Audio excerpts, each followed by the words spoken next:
अस्सलाम वालेकुम मेरे समझदार पाकिस्तानियों। मेरा नाम रेहान तारिक है और आप मेरा यूट्यूब चैनल और फेसबुक पेज देख रहे हैं। करोड़ हा दरूद आकाए दो जहां नबी मेहरबान मोहम्मद मुस्तफ़ा सल्लल्लाहु अलैहि वसल्लम पर। इस दुआ और इस उम्मीद के साथ इस व्लॉग का आगाज करते हैं कि अल्लाह रब्बुल इज़्ज़त इस मुल्क के फैसला साजों के दिलों में समझदार पाकिस्तानियों के लिए नरमी पैदा कर दे। वो लोग जो केपी में गवर्नर राज लगने की बातें कर रहे थे, मैं उनको सबसे पहले तो बता दूं कि केपी में कोई गवर्नर राज नहीं लगने जा रहा। केपी में गवर्नर राज लगाएगा कौन?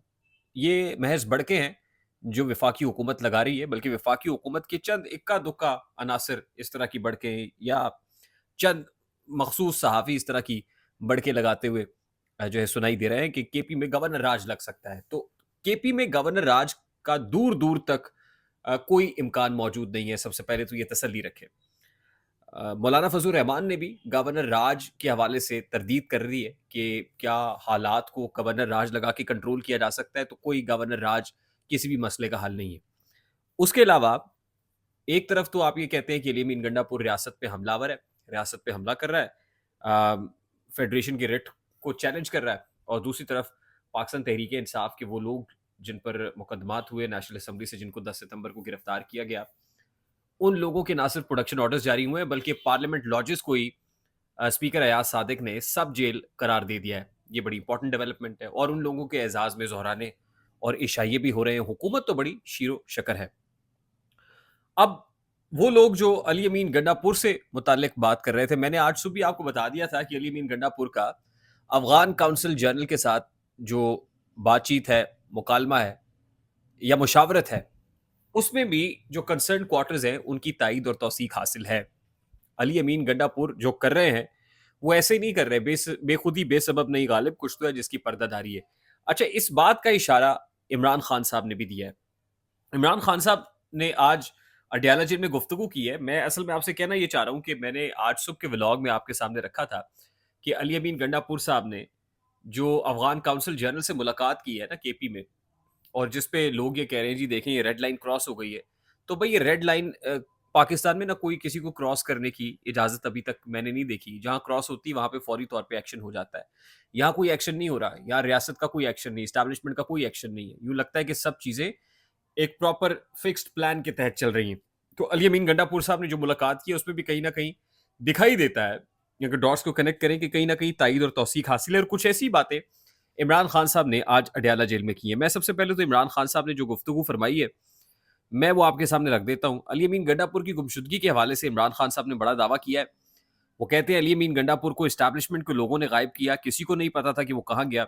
सबको पता है कि इस मुल्क में कौन लोगों को उठाता है। फिर कहते हैं कि अली अमीन गंडापुर, ये सवाल हुआ उनसे, वो तो कह रहा है कि मीटिंग अपनी मर्जी से की थी। तो इमरान खान साहब कहते हैं कि अली अमीन गंडापुर लाज रख रहा है, यानी वो जो कह रहे हैं ना अपनी मर्जी से मीटिंग की, वो सिर्फ इस्टेब्लिशमेंट की लाज रख रहा है। अच्छा, इमरान खान साहब ने जो और बड़ी इंपॉर्टेंट बात की है, जिस तरफ मैं आपको लेके जाना चाहता हूँ, वो कहते हैं जेल में चिड़िया पर नहीं मार सकती। इस्टेब्लिशमेंट के कहने पर आजम सवाती और बैरिस्टर गौर सुबह 7 बजे इमरान खान यानी मुझसे मुलाकात के लिए पहुंचे। फिर वो कहते हैं कि अली अमीन गंडापुर के जो अफगानिस्तान से बराह रास्त मुज़ाकरात हैं वो बिल्कुल ठीक हैं, बिल्कुल दुरुस्त बात है। कहते हैं इन्हें अली अमीन गंडापुर के पाँव पकड़ने चाहिए कि खुदा के वास्ते जाकर अफगानिस्तान से बात करो, बातचीत के बगैर दहशतगर्दी खत्म नहीं हो सकती। अली अमीन गंडापुर के मौक़िफ़ की हिमायत करता हूँ, वो बिल्कुल ठीक कर रहा है। ये इंपॉर्टेंट बात है जिस तरफ मैं आपको लाना चाहता हूँ। वो कहते हैं कि अली अमीन गंडापुर ने अफगानिस्तान के साथ जो मुज़ाकरात का चैनल ओपन किया है, वो बिल्कुल ठीक करे, और एस्टेब्लिशमेंट को तो अली अमीन गंडापुर के पाँव पकड़ने चाहिए कि जाके अफगानिस्तान के साथ बातचीत करे। फिर अगली बात जो वो कर रहे हैं, वो कह रहे हैं सिकंदर सुल्तान राजा गेंद फेंकता है, एक स्लिप में काजी फायज ईसा खड़ा है, दूसरी में जो आमिर फारूक साहब खड़े हैं, और जो कुछ हो रहा है हमारे साथ ये सब आप देख रहे हैं। तो इमरान साहब कहते हैं कि एस्टैब्लिशमेंट को चाहिए कि अली अमीन गंडापुर से पाँव पकड़े और कहे कि अफगानिस्तान से बातचीत करें। अच्छा, अब हमने जो आपके सामने चीज़ें रखी थी कि एस्टैब्लिशमेंट ने बराह रास्त भी मुज़ाकरात करके देख लिए तालिबान के साथ, वफाकी हुकूमत को शामिल करके भी देख लिया, मौलाना फजल रहमान को भेजकर भी देख लिया, और वफूद को भेजकर भी देख लिया, लेकिन कोई उसका कोई पॉजिटिव रिजल्ट बरामद नहीं हुआ। अब अली अमीन गंडापुर का जो चैनल है, ये फ़िज़ा क्रिएट करके कि भी establishment and Ali Amin Gandapur and KP government is they are very much up against each other, तो इससे शायद अफ़गान तालिबान की कोई ड्यू सपोर्ट या रिक्वायर्ड सपोर्ट, अब कोई चैनल खोल के जब दोनों तरफ से डेडलॉक आ गया, कहा बातचीत नहीं होगी, अब जंग होगी, ऐसे में भी काउंटर प्रोडक्टिव माहौल के अंदर बातचीत का कोई रास्ता अली अमीन गंडापुर के रास्ते हो सकता है कि तलाश किया जा रहा हो। और अगर ऐसा रास्ता तलाश हो रहा है तो फिर गवर्नर रूल तो कोई ऑप्शन नहीं है, जो होगा इसी रास्ते से होगा, फिर यानी अली अमीन गंडापुर की वसातत से होगा, रेस्ट श्योर। अच्छा, दूसरी इंपॉर्टेंट बात यह है कि हुकूमत अगले 2 रोज़ में अब खबर ये आ रही है कि बड़ी अहम आईनी तरमीम करने जा रही है। वो जो आईनी तरमीम और जो अदलिया के हवाले से चीज़ें लेके आनी थी, वो अब हुकूमत कल और परसों 2 दिन जब अपने लोगों को, मेंबरान कौमी असम्बली को और सेनेटर्स को कहा है कि आप कहीं नहीं जाएँगे, कल भी टेबल हो सकती है, परसों भी टेबल हो सकती है और एक ही बार में यानी नेशनल असम्बली और सेनेट के अलग-अलग इजलास बुला के वहाँ से मंजूर कराई जाएंगी।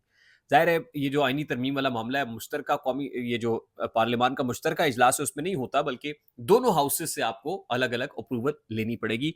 तो कल का दिन बड़ा इंपॉर्टेंट है। सेनेट के अंदर ज़रा ये दावा कर रहे हैं कि 2 से 3 नंबर कम है। अब देखना ये कि हुकूमत वो नंबर कैसे पूरे करती है।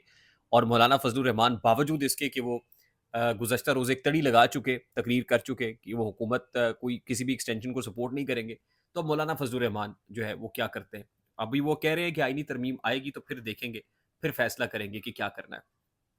तो ये खुफिया प्लान हुकूमत बनाए बैठी है। तीसरी इंपॉर्टेंट चीज़ खासतौर पे इसी से रिलेटेड ये जुडिशल कमीशन का इजलास हुआ और आज ही जस्टिस मुनीब अख्तर साहब वहाँ से वॉकआउट कर गए। और बुनियादी वजह ये थी कि जी लास्ट टाइम क्योंकि आज़म नज़ीर तारड़ साहब ने जुडिशल कमीशन इजलास के अंदर ही कहा था कि आईनी तरमीम पहले आए, इसके ऊपर हम डेलिब्रेशंस करें, फिर जुडिशल कमीशन का इजलास हो जाएगा, क्योंकि इजलास मौखर किया गया था सिर्फ इस वजह से कि पहले तरमीम होंगी क्या, वो फ्लोट की जाएंगी इजलास में, फिर इस पे बहस होगी।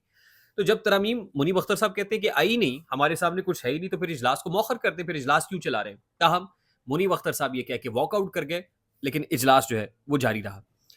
अच्छा, अगली इंपॉर्टेंट डेवलपमेंट का ताल्लुक लकी मरवत से है। लकी मरवत जहां से हमने देखा कि पुलिस वाले ये कह रहे थे कि फौज निकल जाए तो हम दहशत गर्दों का कला कमा कर देंगे। अब मुआहिदा एक सुनने में आ रहा है कि वहां हो गया है और इस मुआहिदे के चंद नकात भी इस वक्त मेरे सामने हैं। और मुआहिदे के नकात ये है कि फौज पुलिस के अख्तियारात में मुदाखलत नहीं करेगी, पुलिस को बख्तरबंद गाड़ियां दी जाएंगी, धरना देने वाले पुलिस एहलकारों के खिलाफ कार्रवाई नहीं की जाएगी।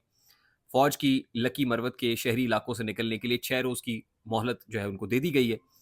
और लकी मरवत जो पुलिस है उनका दहशतगर्द हमलों और लकी पुलिस में इदारों की मुदाखलत के खिलाफ 5 रोज़ से जो जारी धरना था, वो धरना भी ख़त्म करने का ऐलान किया। पुलिस मुजाहिरीन और आला हुक्काम समेत मुकामी जो मुशीरान हैं उन पर मुश्तमिल मुज़ाकराती कमेटी के दरमियान जो मुज़ाकरात हैं वो चल रहे थे और ये मुज़ाकरात इस सूरत में कामयाब हुए हैं कि अगले 6 रोज़ के अंदर वहाँ से जो फ़ौजी अफसरान हैं वो निकल जाएंगे। आई होप मेरी बात आप तक पहुंची होगी। अगर पहुंच जाए तो वीडियो को लाइक और शेयर करना मत भूलिएगा। चैनल पे नए तो चैनल को सब्सक्राइब कर लीजिएगा। बेल आइकन जरूर दबाइएगा। मुझे रेहान तारिक को इजाजत दीजिए। अपना बहुत सारा ख्याल रखिएगा। अस्सलाम वालेकुम।